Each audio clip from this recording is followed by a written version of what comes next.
Speaking of animals, half a world away on the African continent, a desperate race is underway to save that continent's majestic animals from extinction. You may have heard of the black rhino, the African elephant, the cheetah, but there are over 1,000 more animals in trouble. The good news, the decades-long efforts to save one African species are finally showing success. Our friend Kerry Sanders has been tracking the progress. We are 8,000 miles from Kenya, Africa. We're in rural Florida, Loxahatchee, where scientists are working to save what is an endangered species, the bongo. It's a lyrical, fun name to say, bongo. Go ahead and say it, bongo, bongo. But the story of the once abundant bongo is troubled. Hunted for food, while at the same time, the range they used to call home has disappeared, developed by man. The mountain bongo, a fantastically rare and beautiful animal, largest of the forest antelopes, critically endangered and wild, endemic only to the high mountain forests of Kenya. This is an animal that we feared for many years would be lost to extinction, and there are less than 100 left in the wild. We joined biologist Paul Rilo on a morning feeding at the Rare Species Conservatory in Florida. What is all of this for? This is browse for the bongo. So this a garden salad? There's a garden salad for bongo.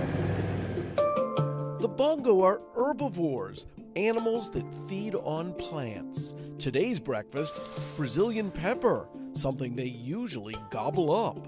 Will they in any way try to hurt us? Only if we go in the wrong place, so. And how would they do that? Would they? They'd charge you. But on this day, they're hungry, but also skittish.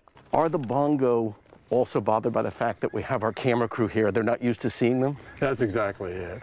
They're used to seeing one person at a time, someone that they recognize, me or one of our keepers. And so when we have a group like this, they're doing exactly what they should do in the wild. They're alert, they're nervous, they're backing away. Still curious, but not as relaxed as they normally would be.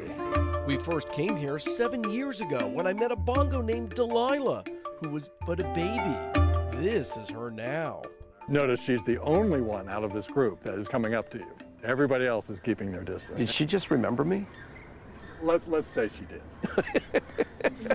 Paul has been in this densely wooded area, tirelessly working to save the mountain bongo for 30 years. This is all one reproducing family group. Teamed with organizations around the world, Paul says 2021 may be the most important year for the bongo. That's because if all goes as planned, this year, as many as 25 bongo, born and raised in Florida, will be flown to Kenya. Is the goal then to watch those bongo have babies and expand the herd? Exactly. So the recovery process is a process of not only numbers. We have to have enough of these animals, but we also have to rewild them. And rewilding is an intergenerational process. It takes 2 to 3 bongo generations, which will be 5 to 7 years, to get these animals behaviorally acclimated back to the wild, which means the animals we send back to Kenya are not going to be released into the forest. Their offspring and their offspring will be gradually released back into the forest so that we build the local numbers and also train these animals naturally to survive. If all goes as planned, scientists believe by the time today's kids are adults, the bongo population will be back. Lester?